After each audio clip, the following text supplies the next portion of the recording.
हे जे काही कर्जमाफी आम्ही केलेली आहे, या कर्जमाफीमध्ये कुठल्याही अटी आणि शर्ती आम्ही टाकलेल्या नाहीत. एकच अट जी आम्ही टाकलेली आहे ती विशेषतः महाराष्ट्रातली जी आमची बँकिंग सिस्टीम आहे आणि त्यातल्या त्यात आमच्या ज्या जिल्हा सहकारी बँका आहेत, या बँका टिकल्या पाहिजेत याकरता टाकलेली ती अट आहे की ज्याच्यामध्ये ज्यांना वारंवार माफी मिळालेली आहे त्यांच्याकरता याही वेळेस आम्ही माफी करणार आहोत, पण एका फिक्स्ड राशीपर्यंत त्यांची माफी करणार आहोत आणि उरलेले पैसे त्यांनी भरायचे आहेत. अदरवाईज आपली बँकिंग सिस्टीम ही पूर्णपणे उद्ध्वस्त होईल.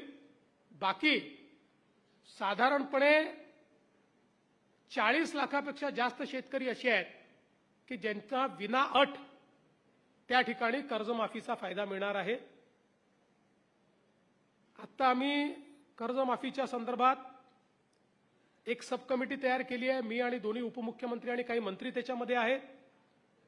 ही कर्जमाफी जशी पुढे जाईल तशी त्यातल्या अडचणी लक्षात येतील.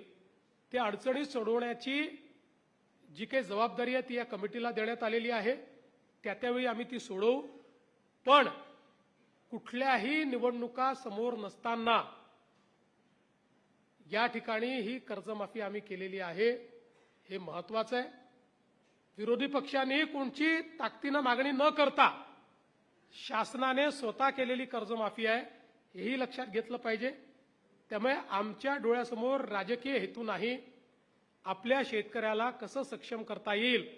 अन्यथा 2029ची निवडणूक असल्यामुळे 2028च्या डिसेंबरलाही कर्जमाफी करता आली असती, पण ते आम्ही